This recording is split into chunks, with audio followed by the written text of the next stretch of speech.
ጤና ይስጥልን የከበረ ሰላምታችን በመላው ዓለም ሆናችሁ ቃል ስፖርት ዩቲዩብ ቻናላችንን ለምትከታተሉ ውድ አድማጮቻችን ይድረስ ብለናል። ከእናንተ ከሆኑ ቃል ስፖርት ዩቲዩብ ቻናል ለዚህም ሰዓት መርጠን ያሰናዳላችሁን ከታማኝ ምንጮቻችን ያረጋገጥናቸውን መረጃዎች ለእናንተ ውድ አድማጮቻችን እንደ ሁልጊዜው በቅደም ተከተል እናደርሳችኋለን። እስከ ፕሮግራማችን ፍጻሜ ቆዩን። ላይክ፣ ሰብስክራይብ፣ ሼር ማድረግ እንዳይረሳ። በሀሳብ መስጫ ሳጥናችን ላይ በወቅታዊ ጉዳዮች በምትደግፏቸው ክለቦች በፕሮግራማችን ይዘት በክረምት የተጫዋች ዝውውር መስኮት አሊያም እየተከናወነ በሚገኘው የዓለም ዋንጫ ዙሪያ ልታጋሩን ትችላላችሁ። ላይክ፣ ሰብስክራይብ፣ ሼር ስለምታደረጉን ግን እኛ እጅግ አድርገን አመስጋኞች ነን። የዓለም ዋንጫ ቀጥሏል። የምድቡ የመጨረሻ ጨዋታዎች እየተከናወኑ ነው። አፍሪካውያን እጅ ያልሰጠሉበት የዓለም ዋንጫ በጣም በኩራት ሊገለጽ የሚችልም ነው፣ እንመለከተዋለን። ከዛ ውጭ ተጠባቂ ጨዋታዎች፣ ተጠባቂ ብሔራዊ ቡድኖች ነበሩ። እነኚህ ጨዋታዎች እንዴት ተጠናቀቁ፣ የጨዋታው አንድምታ እንዴት ነበረ እንላለን። የዓለም ኮከቦቹን ሜሲና ሮናልዶንም በመረጃ ሰዓታችን በስፋት እናስደምጣችኋለን። በተወዳጁ የእንግሊዝ ፕሪሚየር ሊግ የመረጃ ሰዓታችን የቶትናም ሆትስፐርስ አካሄድ ለሌሎች የፕሪሚየር ሊግ ክለቦች ቀጣይ ዓመት ስጋት የሚሆነው ቡድን እንደሚሆን ፍንጭ የሰጠ ነው። በዝውውር መስኮቱ ላይ ቶትናም እንቅስቃሴ ፍጹም ይለያል፣ እንመለከተዋለን። ከማንቸስተር ሲቲ ጋር በተያያዘ ወቅታዊ የዝውውር መረጃዎችን በዚህኛውም የመረጃ ሰዓታችን አካተን ይዘን መተናል። ለሲቲዝኖች እናስደምጣቸዋለን። ቼልሲ ተመልሷል ወደ ዝውውሩ። ውድ ቤተሰቦቻችን በርከት ያሉ ስራዎችን እየሰሩ ነው። ቼልሲ ቤት የሚጠበቁ ቢያንስ 4 ተጫዋቾችን እንነግራችኋለን። አንድ ኦልሞስት የተጠናቀቀ ነው። በዛው ልክ ተሰናባችም አለ። ለቼልሲ ደጋፊዎች ተጨማሪ ቡድን ዜና እናካፍላችኋለን። ከሊቨርፑል ጋር በተያያዘ የዝውውር ጉዳይን በተመለከተ ሊቨርፑል መረጃ እያሰባሰበ ነው። ከዛ ውጭ የቡድኑ ወሳኝና ቁልፍ ተጫዋች ወቅታዊ መረጃና ተጨማሪ ቡድን ዜና ለሊቨርፑልያንም በቃል ስፖርት ዩቲዩብ ቻናል ተይዟል። አርሰናል በዝውውር መስኮቱ ላይ እያደረገ ከሚገኘው እንቅስቃሴ አንጻር ለአድማጭ ተመልካቾች ያቀረብነውን ጥያቄ ከኛ መረጃ ጋር ጨምቀን መልሰን እናደርሳቸዋለን ለአርሰናል ደጋፊዎች። ከዛ ውጭ ወጣቶች ላይ ትኩረት ያደረገውን አርሰናል የተመለከተ ሰፊ የዝውውር መረጃን ይዘን መጥተናል። የአርሰናል የመረጃ ሰዓታችን የቡድን ዜና፣ የቡድኑን ቁልፍና ወሳኝ ተጫዋቾች እናነሳለን። የአርሰናል ቤት የአንድን ሰው ሹመትም የተመለከተ ልዩ ጥንቅር በቃል ስፖርት ዩቲዩብ ቻናል ተይዟል። የማንቸስተር ዩናይትዱ ኮከብ ማቲያስ ኩኛ ፍጹም የተለየ የውድድር ዓመት በዓለም ዋንጫም እያሳለፈ ነው። ትላንት ሀገሩ ብራዚል 3 ጎሎችን ስታስቆጥር ይህም ተጫዋች በግብ አስቆጣሪነት ስሙን አስመዝግቧል። የዩናይትድን ኮከብ ልዩ ምሽት እናነሳለን። ዩናይትድ በዝውውር መስኮቱ ላይ አስገራሚ ውሳኔዎች ይጠበቃሉ። ከውሳኔዎቹ ጀርባ ግን እነማን አሉ፣ ለምንስ ከዚህ ውሳኔ ደረሱ የሚለው እናነሳለን። ለዩናይትድ ደጋፊዎች ተጨማሪ የዝውውር መረጃና የቡድን ዜና ተይዟል በቃል ስፖርት ዩቲዩብ ቻናል። አብራችሁን ቆዩን። ላይክ ስለምታደረጉን እናመስጋኞች ነን። ለአምባሳደሮቻችንም ዛሬም ምስጋናችን ከልብ ይድረስ። ቃል ስፖርት ዩቲዩብ ቻናል ተጀምሯል። መልካም ቆይታ። የአፍሪካን ተወካዮች በዓለም ዋንጫ እንደዚህኛው የውድድር ሲዝን ወይም እንደ 2026 የዓለም ዋንጫ ድል ያደረጉበት እምብዛም ላይ ይገኝ ይችላል። ደቡብ አፍሪካ ደቡብ ኮሪያን 1-0 በሆነ ውጤት ድል አድርጋለች። በኢትዮጵያን ሰዓት አቆጣጠር ሊነጋጋ ሲል ከሌሊቱ 10 ሰዓት የጀመረው ጨዋታ ምንም እንኳን የውጭ ሀገር ዜጎች ላይ ነጻ እርምጃ እየወሰደች ነው በሚል በመላው ዓለም ቂም የተያዘበት ደቡብ አፍሪካ ትላንት ሊነጋጋ ሲል ወይም ደግሞ ደቡብ አፍሪካ ደቡብ ኮሪያን 1-0 አሸንፋለች። ማሳኮ 63ኛው ደቂቃ ላይ ነው ኳስና መረብን ያገናኘው። ባፋና ወደ ቀጣዩ ዙር አልፏል። ውድ ቤተሰቦቻችን በጣም አስደናቂ ድል፣ በጣም ሊነገርለት የሚገባ እንዳልኳችሁ ደቡብ አፍሪካ የኢትዮጵያን ዜጎች ላይ ጨምሮ በርካታ የውጭ ሀገራት ዜጎች ላይ የወሰደችው ነጻ እርምጃ እስከ ጁን 30 በሚቀጥሉት 5 ቀናት ሀገር የለቃችሁ ውጡልኝ የሚሉት ነገሮች ከዓለም ሕዝብ ቢያጋጫትም በኢትዮጵያን ቢቄምባትም ግን አፍሪካን ወክላ ሄደችው ደቡብ አፍሪካ ትላንትና ደቡብ ኮሪያን ድል አድርጋ ከምድቧ ማለፏን አረጋግጣለች። እዚሁ ምድብ ላይ የዓለም ዋንጫ አዘጋጇ አገር ሜክሲኮ ቼክ ሪፐብሊክን 3-0 በሆነ ውጤት ድል አድርጋታለች። ውድ ቤተሰቦቻችን ነገርየው ለሜክሲኮ ለየት የሚያደርገው በዚህ ዓለም ዋንጫ ሜክሲኮን የሚያሸንፍ አይደለም። ውድ ቤተሰቦቻችን ግብ የሚያስቆጥርባት ጠፍቷል። በ3 ጨዋታ 3ቱንም ድል አድርጋ 9 ግቦች አስቆጥራ 9 ነጥቦችን ይዛ አንድም ግብ ሳታስተናግድ ድል ያደረገችበት ሆኗል። ትላንትና ቼክ ሪፐብሊክን ድል ሲያደርጉ ሻቪየር 55ኛው፣ ኳንኪዩስ 61ኛው፣ ፋዲዮልጉ 94ኛው ደቂቃ ላይ ኳስና መረብን ሲያስገናኙ ታሪካዊ ግብ ጠባቂ ጉሌርሞ ኦቾዋም እንዲጫወት ተደርጎ በስድስት የዓለም ዋንጫ የተጫወተ ሌላኛው ተጫዋች ሆኗል። 78ኛው ደቂቃ ላይ ነው ተቀይሮ እንዲገባ የተደረገው። በጣም አስደናቂ ምሽት ነው። ምድቡን ሜክሲኮ ምድብ አንድን ማለት ነው በ9 ነጥብ አንደኛውን አስጠናቀቅ። ደቡብ አፍሪካ በ4 ነጥብ ሁለተኛው ነው ወደ ቀጣዩ ዙር አልፋለች። ደቡብ ኮሪያ የሌሎች ሀገራትን ውጤት ጠብቃ ምርጥ ሶስተኛ ሆና ታልፍ ዘንድ ሶስተኛ ደረጃ ላይ ተቀምጣለች። ቼክ በ1 ነጥብ ከምድቡ ተሰናብታለች። በዓለም ዋንጫ አፍሪካውያን በእውነት ፍጹም የተለየ ውድድር ዓመት እያሳለፉ ነው። ይሄኛው የ2026 የዓለም ዋንጫ ለአፍሪካውያን አስደናቂ ጉዞ ምክንያት ሆኗል። አንደኛዋ ሞሮኮ ናት። ትላንትና 4 ጎል አስቆጠራለች። ሃይቲ ላይ ነው በእርግጥ ቢሆንም ግን አፍሪካውያንን ልብ የሚያሞቅ ድል ነው። 4-2 ሞሮኮ ድል ስታረግ በጨዋታው ሐኪሚ 39ኛው ደቂቃ ላይ ሳባሪ 45ኛው ደቂቃ ተጠናቆ በጨማሪ አንደኛ ደቂቃ ላይ ራሂሚ በ78ኛው ደቂቃ እና ያሲን በ89ኛው ደቂቃ ላይ ያስቆጠሩት። በሃይቲ በኩል ከረፍት በፊት ቦኖ በራሱ መረብ ላይ 10ኛው ደቂቃ ላይ ኢሽዶር 43ኛው ደቂቃ ላይ ገባ አስቆጥሮ ጨዋታውን ሁለታቻ ነበር ረፍት የወጡት። ሲመለሱ ግን ሞሮኮች ያስቆጠሯቸው 2 ግቦች ባለድል አድርገዋታል ሞሮኮን። በነገራችን ላይ ሞሮኮ ያለፉትን 32 ጨዋታ በ90 ደቂቃ የረታት የለም። ከነኚህ 32 ጨዋታ 5ቱን አቻ ወጣች። ቀሪዎቹን 26 ጨዋታ እንዲሁ በድል ነው የተወጣችው። ሃይቲ እንደዚህኛው የዓለም ዋንጫ መሳተፏ በራሱ አንድ ነገር ነው። የሃይቲ ብሔራዊ ቡድን በዚህ የዓለም ዋንጫ ቢያንስ 2 ጎሎችን ትላንት አስቆጠራለች። በስኮትላንድ 1-0፣ በብራዚል 3-0፣ ትላንት በሞሮኮ 4-2 ተሸንፎ በአጠቃላይ በዚህ የዓለም ዋንጫ ሁሉንም ጨዋታ ተሸንፋ ነው ሃይቲ ከውድድሩ የተሰናበተችው።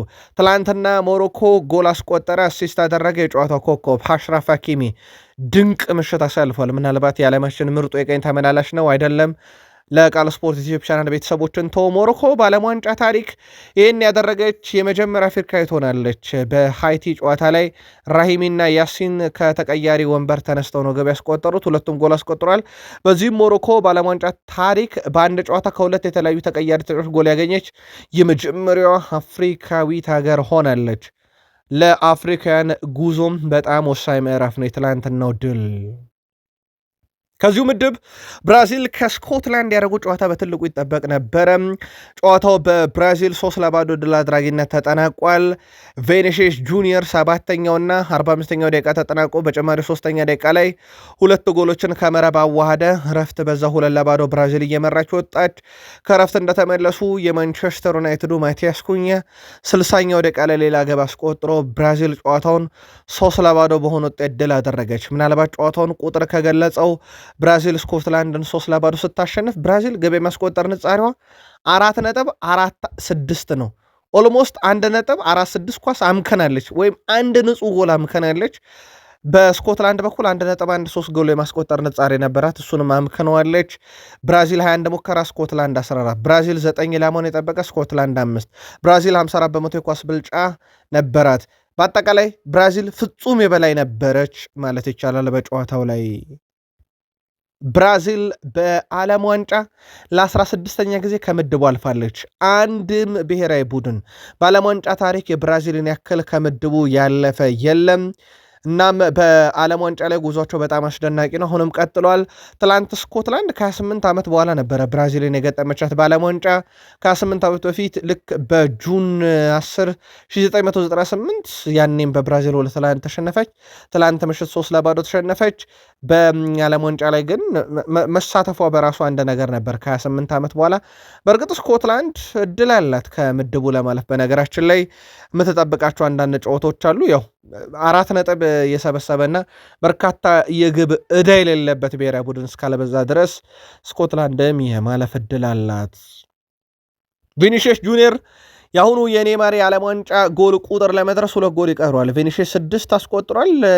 ኔይማር 8 አለው። ኔይማርን ካነሳን ትላንትና ከ981 ቀናት በኋላ ለብሔራዊ ቡድኑ ጨዋታን አድርጓል። በጣም ስሜታ የሆኖ ነበረ። ስቅስቅ ብሎ ሲያለቅስ ነበር። የማዕዘን ምት በሚመታ ሰዓት ብራዚሊያን እሱን ፎቶ ለማንሳት በስቴዲየም ውስጥ የነበረ ግብግብ ፍጹም አስደናቂ ነበር። እሱን ማየታቸው በራሱ። ለማንኛውም ኔይማር ትላንት ተጫወተ ከረጅም ጊዜ ከ981 ቀን በኋላ። ቪኒሺየስ ጁኒየር ግን ማስቆጠሩን ተከትሎ ከሱ 2 ጎል ብቻ ይቀረዋል በዓለም ዋንጫ ላይ። ቪኒሺየስ ጁኒየር በነገራችን ላይ በስኮትላንዱ ጨዋታ ላይ 8 ሙከራ አድርጓል፣ የሚስተካከለው የለም። በጨዋታው ላይ 5 የተሳካ ድሪብል፣ የሚስተካከለው የለም። 12 ጊዜ በተቃራኒ ሳጥን ውስጥ ኳስ ነካ፣ ከሁሉም ይበልጣል።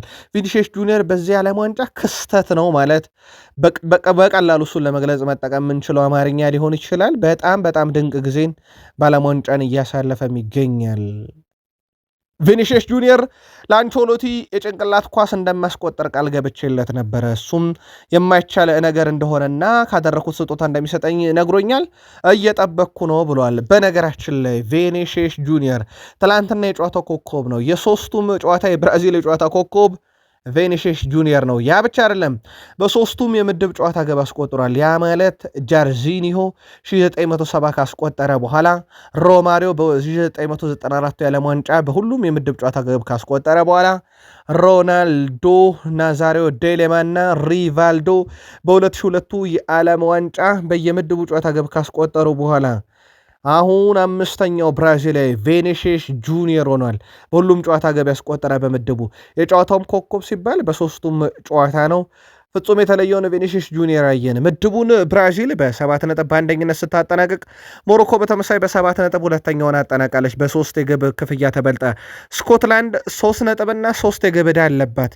ሶስተኛ ሆና ለማለፍ ጭላንጭል እድሎች አሏት፣ ምናልባት የግብ ዕዳዋ መብዛቱ ካልሆነ። ሃይቲ በ0 ነጥብ 4 የግብ ዕዳ ከምድቡ ተሰናብታለች። ሌላኛው በስዊዘርላንድ እና በካናዳ መካከል የነበረ ጨዋታ ነው። ጨዋታው በስዊዘርላንድ 2-1 ድል አድራጊነት ተጠናቋል። እዚህ ምድብ ላይ እንግዲህ ካናዳ አስቀድማ ማለፏን አረጋግጣ የነበረ ጨዋታ ነው። ምድብ ቢ ላይ የነበረ ጨዋታ ነው።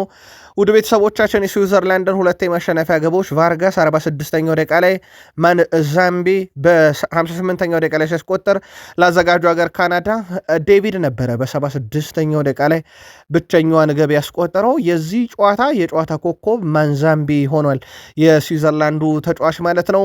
በነገራችን ላይ ውድ ቤተሰቦቻችን የዓለም ዋንጫ ላይ ካናዳ ድል እንኳን የማታውቅ ብሔራዊ ቡድን ነበረች። አሁን 32 ውስጥ ገብታለችና ታሪክ ተቀይሯል። ራሷ ባዘጋጀችው የዓለም ዋንጫ ላይ በጣም ወሳኝ ድልን አሳክታለች። በዓለም ዋንጫ ጉዞዋ ላይ እዚሁ ምድብ ቢ ላይ ቦስኒያ ሄርዞጎቬና ከካታር ጨዋታ አድርገው ነበር። የ2022 የዓለም ዋንጫ አዘጋጇ ካታር ከምድቧ ተሰናብታለች። ቦስኒያ ትላንትና 3-1 በሆነ ውጤት ነው ድል ያደረገችው።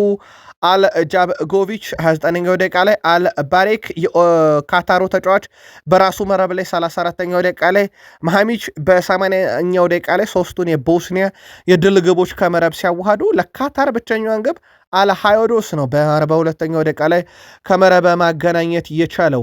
የቦስኒያ ሄርዞጎቬና ተጫዋች አልጃባጎቪች በ18 ዓመት ከ276 ቀን ግብ ያስቆጠረ ወጣቱ ተጫዋች ሆኗል። በነገራችን ላይ ውድ ቤተሰቦቻችን ከ1966 በኋላ ኬሊያን ምባፔ በ2018 በ19 ዓመት ከ207 ቀን ግብ አስቆጥሮ ነበረ። በነገራችን ላይ ጎሉ ከፍጹም ቅጣት ምት መምቻ ሳጥን ውጪ ስለተቆጠረ ነው ይህ ሪከርድ የዚህ ወጣት ተጫዋች የሆነው ከኬሊያን ምባፔ ተወስዶበት። ካሪም አልጃግቦጎቪች የጨዋታውን ኮከብ ተብሎ ተመርጧል። በጣም ድንቅ ምሽት ነበር ወጣቱ ተጫዋች ትላንትና እንደዚሁ ማሳለፍ የቻለው። ውድ ቤተሰቦቻችን በዓለም ዋንጫ ላይ ወጣት ተጫዋቾችን እየተመለከትን ነው። በጣም ውብ ግቦችን፣ ማራኪ ግቦችን እያየን ነው።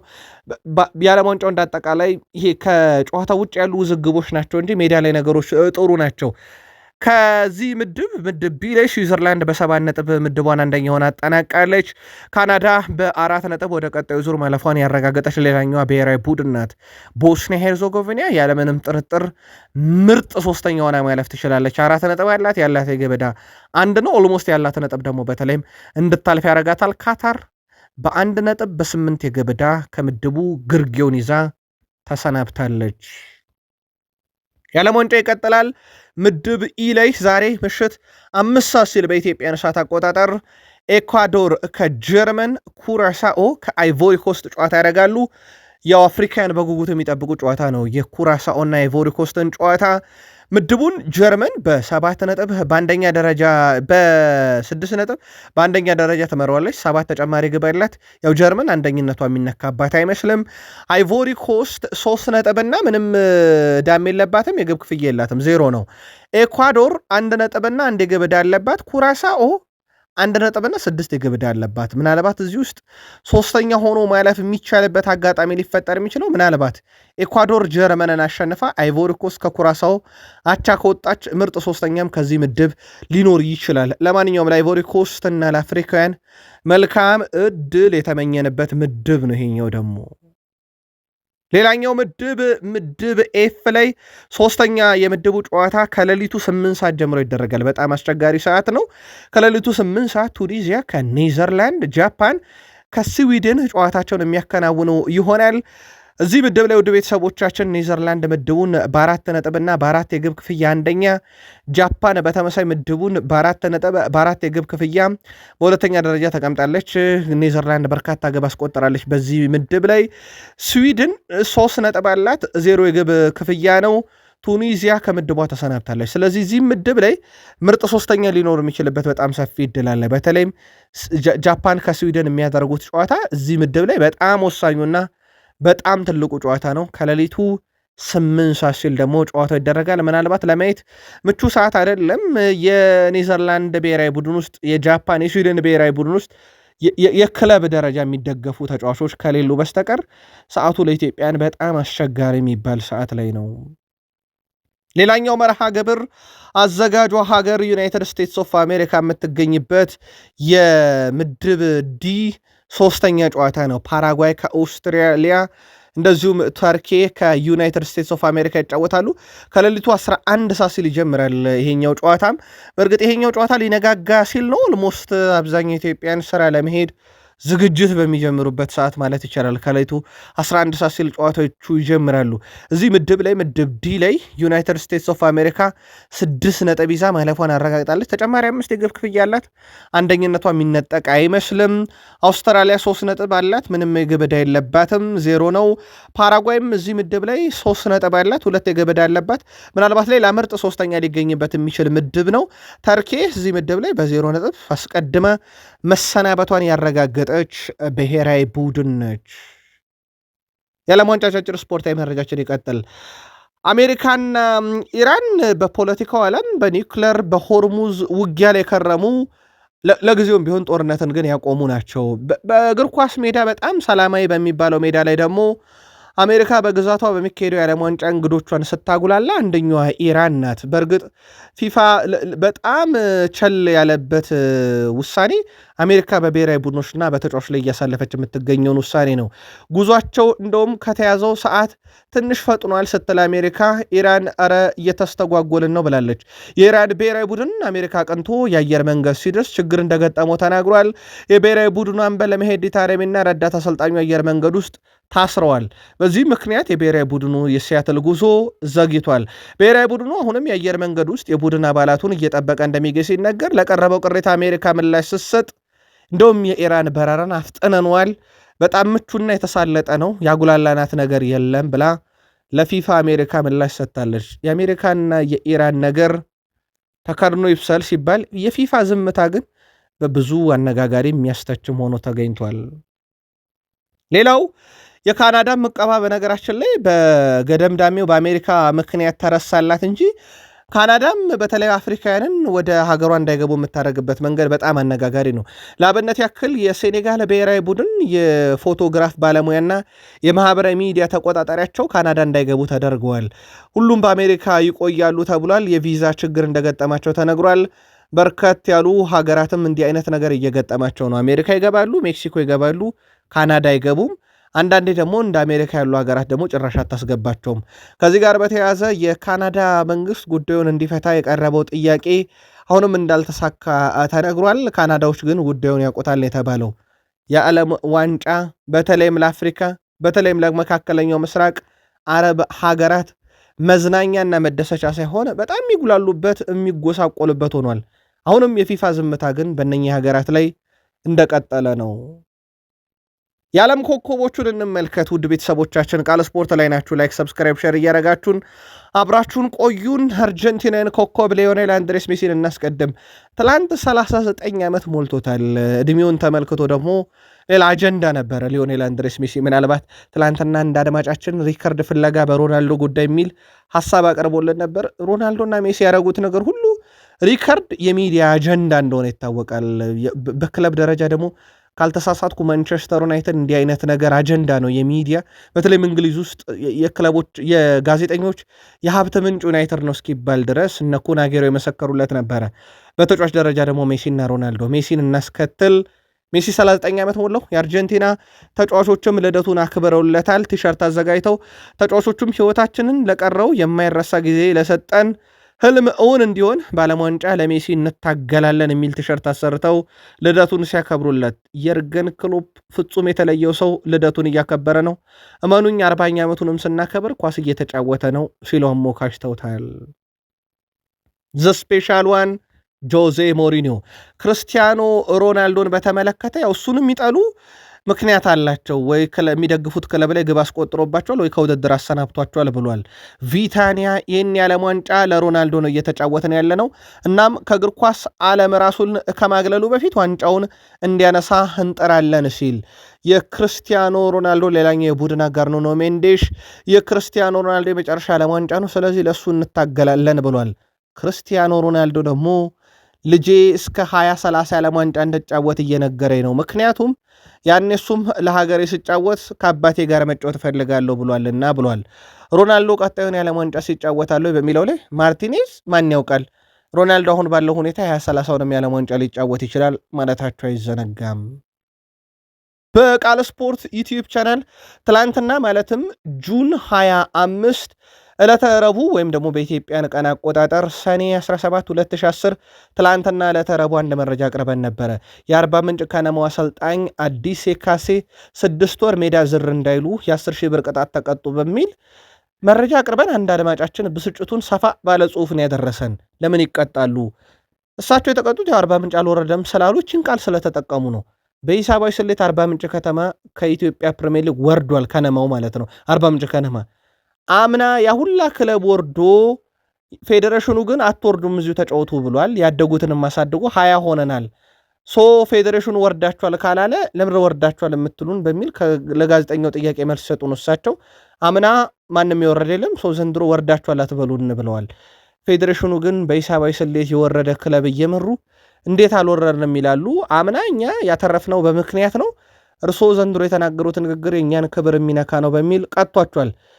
ምናልባት በዚሁ አጋጣሚ ግን የወልቂጤ ከተማ ስፖርት ክለብ አስተዳደሮች አምና ሁን ላይ ፕሪሚየር ሊግ ክለብ ወርዶ ተርፈሃልና ተጫወት ሲባል እነሱ የት ነበሩ የሚለው ሌላ ጥያቄ የሚያስነሳ ነው። የአርባ ምንጭ ከነማው አሰልጣኝ ግን ለተናገሩት ንግግር ነው ቅጣት የተላለፈባቸው።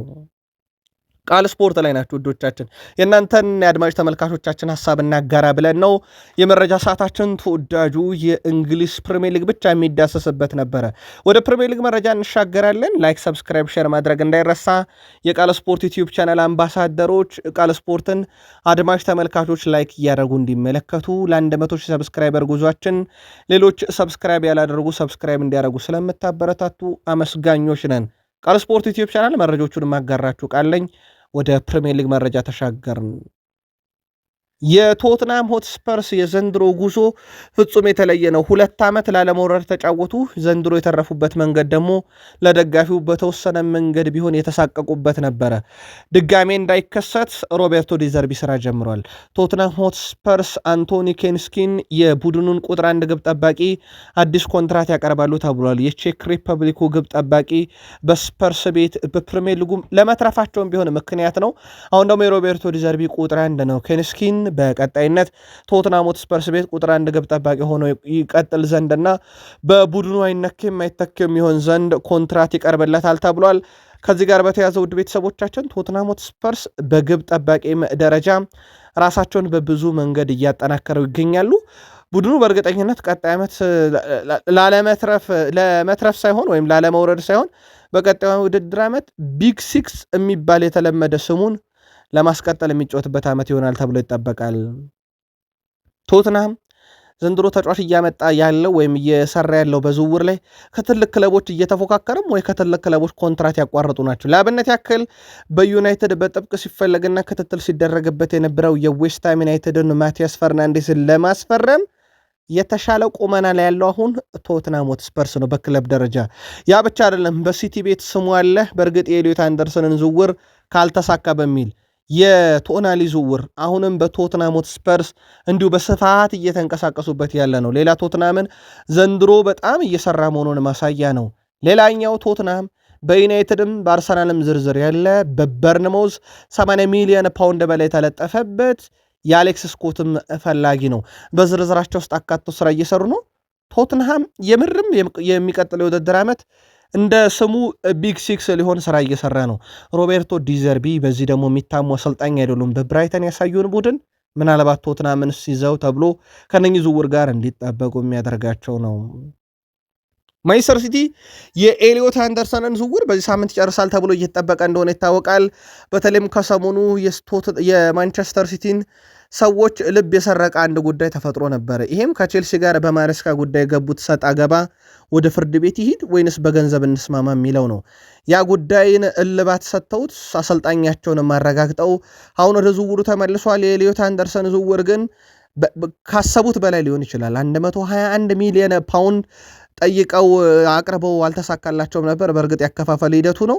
አሁን ላይ እስከ 150 ሚሊዮን ዩሮ በሚገመት የዝውውር ሂሳብ ዝውውሩ ሊጠናቀቅ እንደሚችል መረጃዎች ወጥተዋል። በእርግጥ ወደ ፓውንድ ከቀየር ነው ከዚህ ዝቅ ሊል ይችላል። ያው ፓውንድና ዩሮ መካከል የተወሰኑ ልዩነቶች ስላሉ ማለት ነው። በዩሮ ስለተገለጸ ነው ወደ 150 ሚሊዮን ዩሮ አካባቢ። በፓውንድ ምናልባትም ከ130 ሚሊዮን ፓውንድ እስከ 135 ሚሊዮን ፓውንድ አካባቢ የሚገመት ገንዘብ ይሆናል። ማንቸስተር ሲቲ ዝውውሩን ለመጨረስ ከኖቲንግሃም ፎረስት ጋር የረጅም ጊዜ ድርድር ሲያደርጉ ነበር። በዚህ ሳምንት ይህ ዝውውር እልባት ያገኛል። ሲቲ ምናልባትም ማሬስካን በሹመት ይፋ ሲያደርጉ በዛውም የኤሊዮት አንደርሰንን ዝውውርም ይፋ ያደርጉታል ተብሎ ይጠበቃል። በቼልሲ በኩል አንድ ዝውውር ለመፈጸም በጣም ከጫፍ ደርሷል። ላክሮክሱን ክሪስታል ፓላስ ለማምጣት ነው። በጣም ልምድ ያለውን ተከላካይ ለማምጣት ሰፊ ጥረት እያደረጉ ነው። የመጀመሪያ ምዕራፍ ንግግሮች በተሳካ ሁኔታ ተጠናቋል። ቼልሲ ይህንን ተጫዋች የቡድኑ አካል ያደርጉታል። ከጃኮብ ራሞን በላይም የሚያዩት ተጫዋች ነው ተብሏል። ይህንን ተጫዋች ፈረንሳዊ ተከላካይ ወደ ቼልሲ ለማምራት በግሉ ፍላጎት አለው። ቼልሲ ኦልሞስት ዝውውሩን ይጨርሰዋል ብሏል። በነገራችን ላይ ፓሌስትራ አለቀ። አሁን ደግሞ ላሮክስ የፈረንሳይ የማል ተከላካይ ከፓላስ ወደ ቼልሲ ኦልሞስት የተጠናቀቀ ዝውውር በሉት ውድ ቤተሰቦቻችን። ለቼልሲያን ይሄንንም ዝውውር ሲጠናቀቅ አብዴት እናደርገዋለን ወይ አዲስ ነገር ካለ ከስር አብዴት እናደርገዋለን። ቼልሲ ሌላ በዝውውር መስኮቱ ላይ የኮሞን ተከላካይ ጃኮብ ራሞንን ያመጣል ተብሎ የሚጠበቀው እንዳልኳችሁ ግን ያው ፓሌስትሪ ተጠናቋል ኦልሞስት። ከዛ አሁን ደግሞ ላሮክስ ቀጣዩ የሚጠናቀቀው ዝውውር ነው። ሶስተኛው የመሃል ተከላካዩ ጃኮብ ራሞን ነው። በዝርዝራቸው ውስጥ አለ። 21 ዓመቱ ነው። በርካታ አስደናቂ ቁጥሮችን ያስመዘገበበት ዓመት ነበረ። በእርግጥ ኮሞ በራሱ በጣም ድንቅ ነበረ።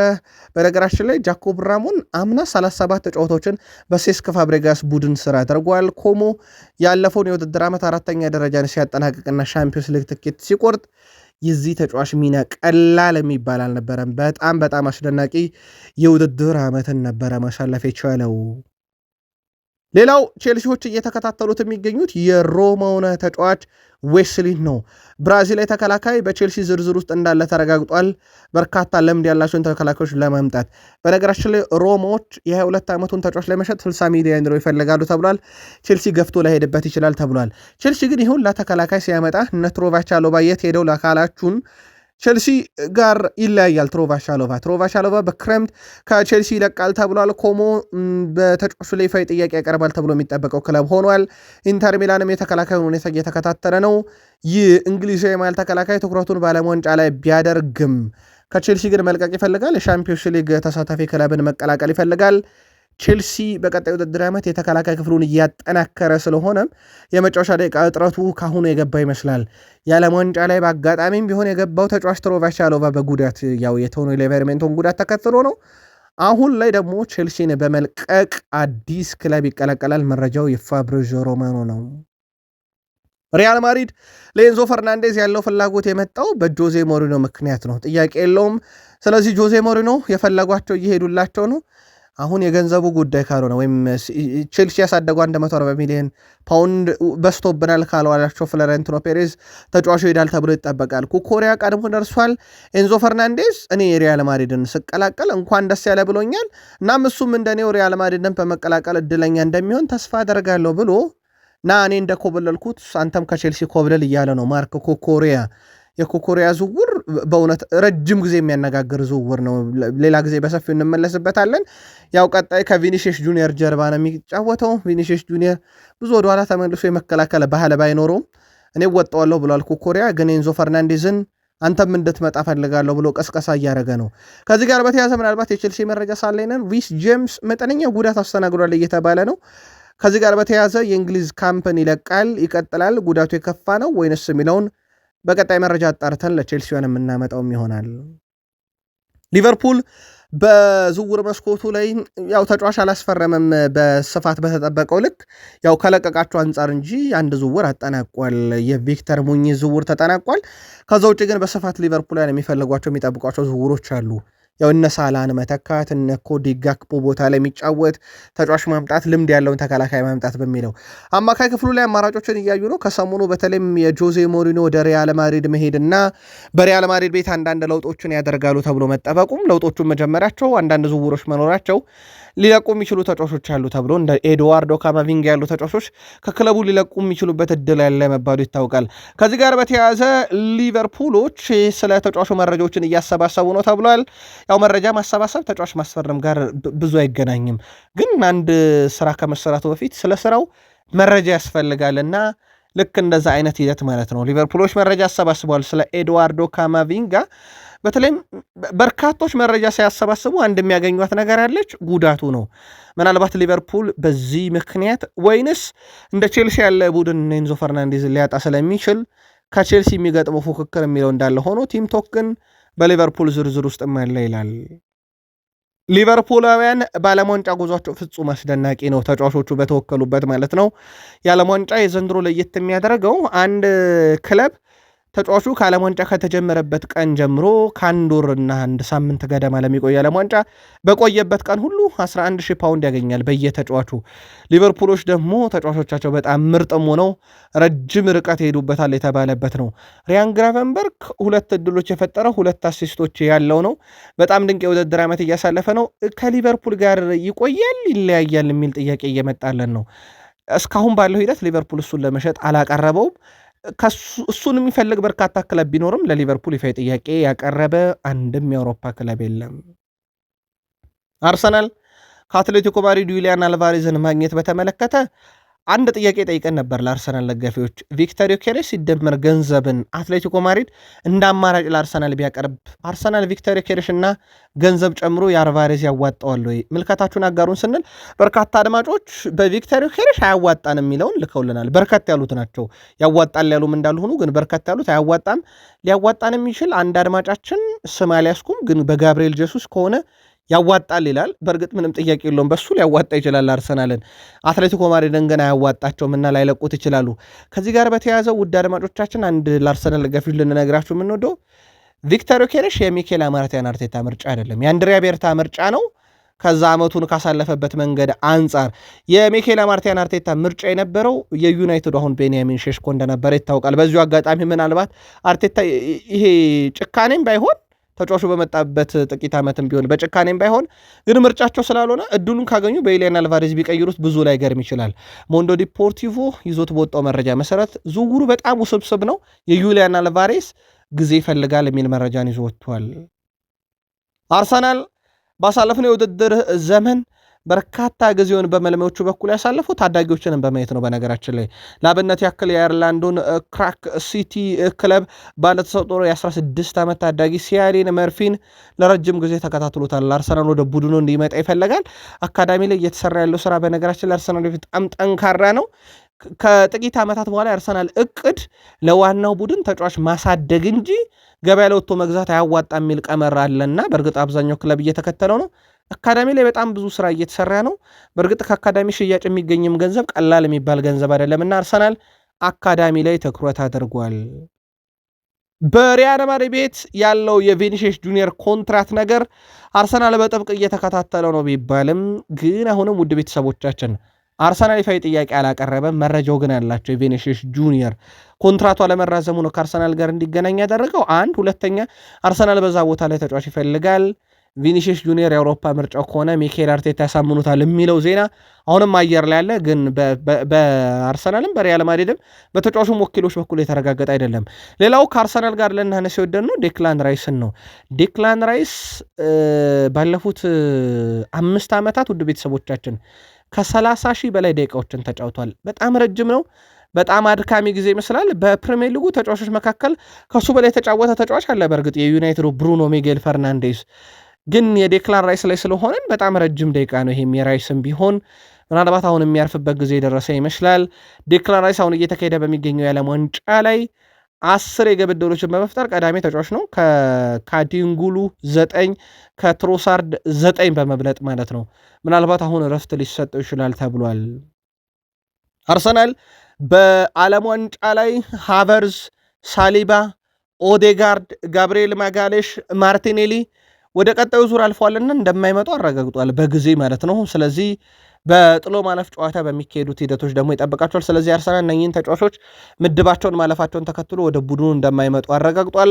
ከዛ ውጭ ምናልባት አርሰናል ቤት ሃቨርዝን ስላነሳን ሃቨርዝ የሻምፒዮንስ ሊግ ምሽት የነበረን ስሜትና በማግስቱ ፍጹም የተለየ ነበረ። በፒኤስጂ ጨዋታ ሽንፈት ሲደርስብን ከዛ የምንጽናና አልመሰለንም ነበር። ግን በማግስቱ ከደጋፊዎቻችን ጋር የለንደን ጎዳናን ተዘዋውረን ዋንጫውን ስናከብር ግን የነበረው ደስታ ፍጹም ይለያል። ቀጣይ ዓመት ግን ያመለጡን ሁሉ እንመለስበታለን ብሏል። ያው እንዳልኳችሁ ሃቨርዝም ጀርመን ወደ ቀጣዩ ዙር ማለፏን ተከትሎ ወደ አርሰናል በጊዜ ከማይመጡት ውስጥ ነው።